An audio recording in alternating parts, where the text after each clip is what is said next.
Hi everyone, my name is Jared. This is my wife Annette. We're so excited today to share with you how you can start a garden. A lot of people want to, a lot of people have ideas of that'd be neat, but it seems difficult. Well, we've tried to make it really easy. And so today we're going to try and share with you why we've done it and how you can get started. So this is GrowBox. It's a little box, as you can see, and it's got everything in it that you would need to be able to grow your own food and start your own garden. And to make it easy for you, we've included all the things that you would need in order to grow. So you've got your dirt, kind of show you a little bit, as well as a booklet that shows you every step and talks a lot about agriculture, talks a lot about how to grow your own food, things that would make it easy and able for you to understand. And then we've got seed packets as well. These are a few of the seed packets that come. And you can literally have your dirt in your box, water it, stick it, near sunlight, and take care of it. And next thing you know, you've got this awesome little plant that comes up. And I think that's one of the most satisfying things, where you see that it's really not that difficult, and all of a sudden you start growing something, and there's nothing like eating food that you've grown yourself. It just feels healthier and fresher, and plus it tastes a lot better than what you're going to find at your local grocery store. So For a few reasons, right? yeah, true. So this is GrowBox. It's simple and it's just a few steps, and anyone in your family can do it, and we're excited to share it with you as well.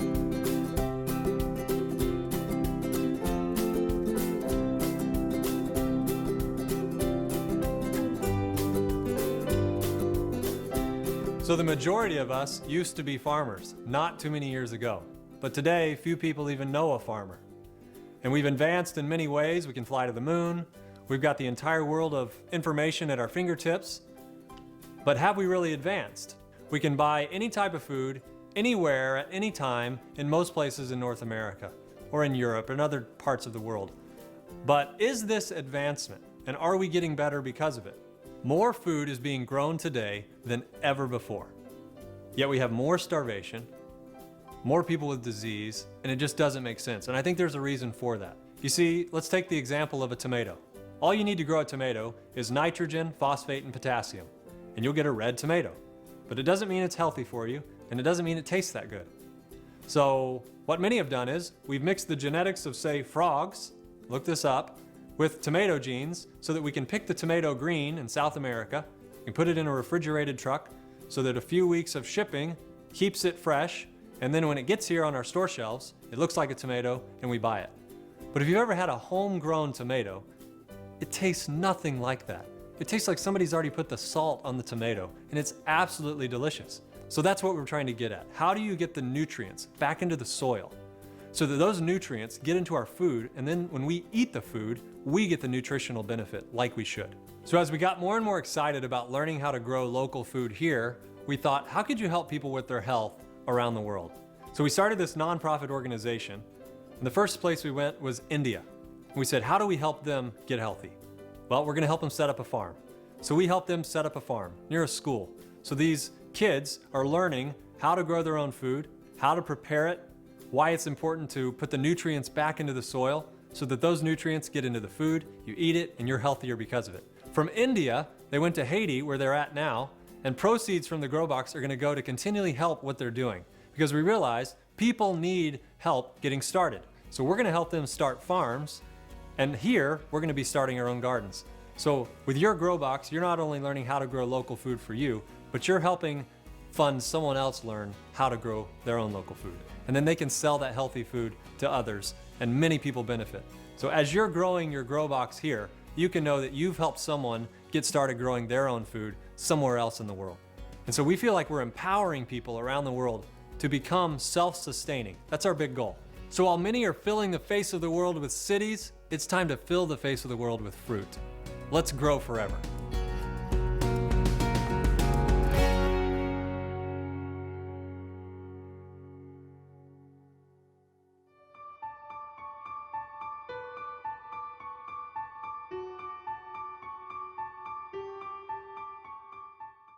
Hi everyone, this is Jared again.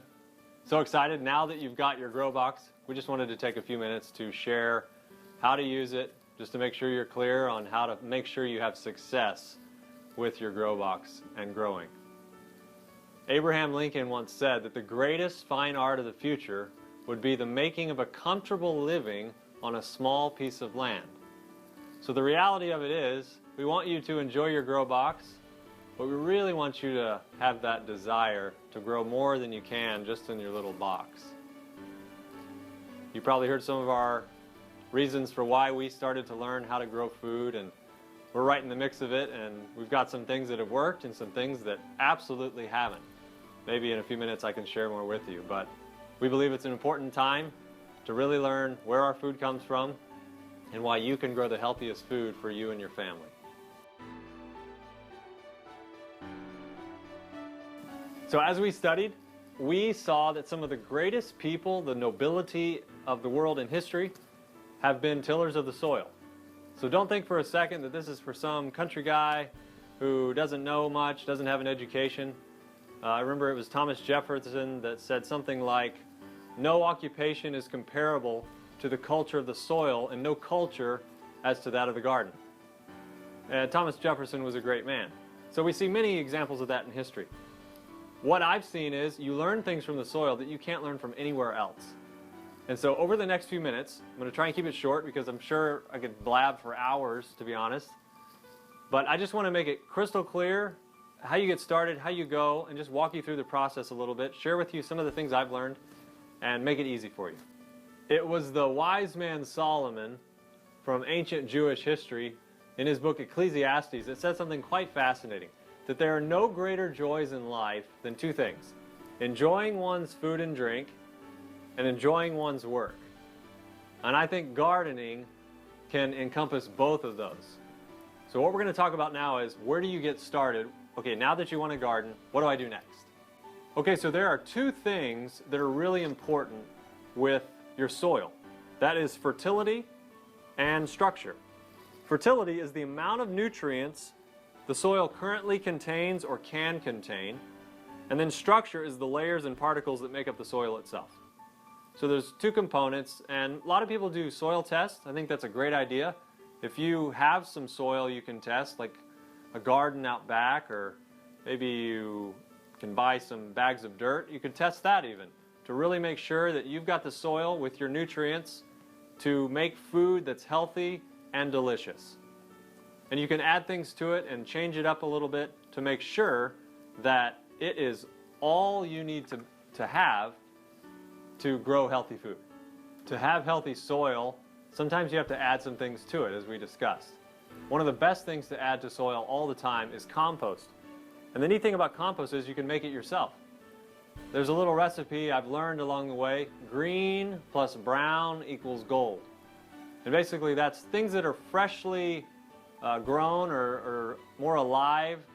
That could be grass clippings or the banana peel. Add those with things that have been dead a while, if you will. So that could be leaves, newspaper, wood chips, things like this. And you allow these to be like layered on top of each other, and they will begin to decompose. And that will create a rich soil that is very good for your plants. And you'll add that as often as you can. So in addition to the other things we're going to discuss, which are like kelp and C90, things like this can really add the minerals in. This will add the nutrients in you need to make healthy plants. Okay, so as we mentioned before, there are three key components to growing healthy food: nitrogen, phosphorus, and potassium. The nitrogen is good for the leaves and the foliage. The potassium is good for the immunity, the health of the plant, healthy fruit, keeps disease away. And the phosphorus is good for the root structure. NPK is what they call it. So you want to make sure those are in good amounts. And by making good soil with those amounts and continually adding compost and things and nutrients, you can make sure that they are healthy and they will grow healthy fruit, healthy food. So let's say you have a little spot you can grow some food in. And you want to know, well, how do I do this? There's a couple of ideas on how to prepare your soil. So after you've got the ingredients in it, you can do something called raised beds or just flat to the ground. I personally like raised beds because I believe it drains better, and I believe that the soil warms up so your seeds will germinate faster, and it's easier to weed, to be honest. So in this manner, all you do is you till all your soil, all your nutrients in, make sure your soil's good, and then you rake your soil into raised beds, and you're ready to go. You're ready to plant. So things that are not commonly talked about in agriculture today, as we discussed, there's pretty much 3 types of agricultural growing. There's biological farming, conventional farming, and organic farming. And we hear a lot about organic. Conventional is the big GMOs and Monsanto type farming, spray the poisons on it, pesticides. But biological farming says, how do we get the maximum amount of life into the soil so that it is absorbed into the plants? And that's where things like C90 and kelp, which is like seaweed, charcoal, something called biochar, comes into the picture, and even molasses, sugar, all these different things we put into the soil of each grow box. And these are some of the things on our site as well. Other things are gypsum powder and the C90 ocean salts. That's one of the big important things, is that's where the minerals and nutrients come in. So magnesium and calcium and molybdenum and all these different minerals that the body needs that come in a lot of our multivitamins. If we put those in the soil, it doesn't cost much to put them in a garden, and then those absorb into all the fruits and vegetables, and we receive all the health benefits from them. And I believe with a healthy body, we don't have to worry about disease. Okay, so you've got your garden ready. Perhaps you've already prepared your beds, and now you want to know, where do I put my seeds? Well, you want to make sure that your garden has tons of sunshine. You don't want to plant in the shade, because the seeds need light, the plants will need light to convert sunshine into the photosynthesis process, into chlorophyll, which is what our bodies need. Chlorophyll is the molecular structure of chlorophyll is as close to the human blood as they found, which is kind of interesting. So it's very healthy for us. All these green drinks, really healthy. But anyway, you want to make sure that it drains well, that you can water it, and the water doesn't stand. And so see, these are some of the most important things. Getting enough sunshine, making sure it drains well, making sure it's not near a lot of weeds, where you keep the weeds away, and you'll have a healthy garden. So the reality of it is, as wonderful as you prepare your soil, as wonderful as you make sure everything is ready to go, you're going to have pests. And you want to make sure that when these pests come along, you're prepared for them. Now there's ideas that deer can jump 8-foot fences, so unless you build a huge fence all around your garden, which is pretty expensive, the secret that I've found is putting little sticks up, little pieces of bamboo, and then tying fishing line to those, and then hanging some Dove or Zest soap from them, and that scent keeps the deer away, keeps the rabbits away, and it's been pretty successful for us. So that's something I would encourage you to try. As well as spraying your plants with some type of garlic and neem oil. We've got some different concoctions on the website. But that's something to consider. You've got to continue to fight off vermin. I remember a quote that said, either we kill the vermin or they kill us. So you want to make sure you have good pest control. Okay, so moving right along. What about weeds? The reality of it is, you're going to have weeds. And the best way to fight weeds is like fighting a bad habit. You've got to get it completely out of your life. Keep the temptation totally away from you. So if it's an alcohol addiction, that doesn't mean you can keep the alcohol in the pantry or the refrigerator. You got to get it out of the house. Same thing with weeds. With weeds, you can't just chop them off and hope they die. You can't just pluck them up and set them back down. You literally have to pull them up by the roots and get them out of the garden. Otherwise, they will take root. And the problem with weeds is they suck up the nutrients in the water that should be going to your plants. So whenever you see weeds, you want to pluck them out, get them out of your garden, put them perhaps in a compost pile, and turn them into something that can help your garden. There's a few key ingredients you need for every garden. You need plenty of air, you need plenty of sunshine, plenty of water, and plenty of nutrients. And if you have these 4 ingredients, you will have healthy plants. All right, so we've walked you through a number of little things, and that culmination comes. The greatest part is you put the seed in the ground, and for like the first week or so, you're just waiting and hoping. You're watering a little bit every day, and you hope it's getting enough sunshine.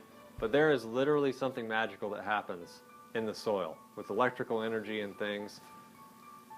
I remember a friend told me about a mango tree in South Florida that didn't produce much mangoes. And so what he did was he took a car battery and he hooked the ground up to the ground, and he took the positive and wrapped it around the mango tree, just with this little car battery. And what he saw was the mango tree went from just a few pieces of fruit to bursting like a Christmas tree. So it's really amazing the electricity that takes place in the soil. So assuming you've done everything properly and you've done your best, then you get your harvest. And the harvest is a great time because you get to enjoy those foods. And the best part is sharing them with people, sharing them with your friends. So make a point to definitely find somebody who enjoys the food you like and you can share it with them. So I hope I've given you some ideas, and we're going to try and update our website often to keep sharing ideas. We want to hear stories from you. I can tell you that many of our soil concoctions, how would we put dirt into these boxes? Originally, that wasn't our plan. Our plan was to include the fertilizer and the minerals to encourage someone to go find their own dirt. But the reality of it is we wanted to make it a little more simple. So we had concoctions of dirt, recipes we got from different people that worked, this didn't. And we'd test the soil, send off, get it back, and learn that it was too salty. And then we'd learn this. And the reality of it was we just had to keep trying. Finally, we figured out a concoction that you put the seed in, and it starts to grow. And so it's a trial and error thing. It's experience. And I just want to encourage you to continue to innovate, try different things, like the car battery idea. I mean, that sounds crazy, but it worked. But don't put car batteries in your soil. So anyway, thanks for letting us share. We live in a time where a lot of people are sick, and it's time to gain our health back. So enjoy growing, and once again, let's grow forever. All right, so we got our grow box here, and just a couple things that come with it, as you've probably seen. You got your little guide. This is your best friend now. Learn how to use this little guide. And we got the box. Here we've got a few test experiment plants growing in here. And then we've got our seed packs, which we hope that you realize you can't really grow the tomato to full growth in this box. So it's going to start growing, then you're going to have to transplant it into something bigger. The basil can get to where you can eat the basil. So we hope you enjoy the basil and the tomato grows to all it can in the box, and then transplant it to somewhere else. And as soon as you can, get these guys outside so they can get the full benefit of the sunshine.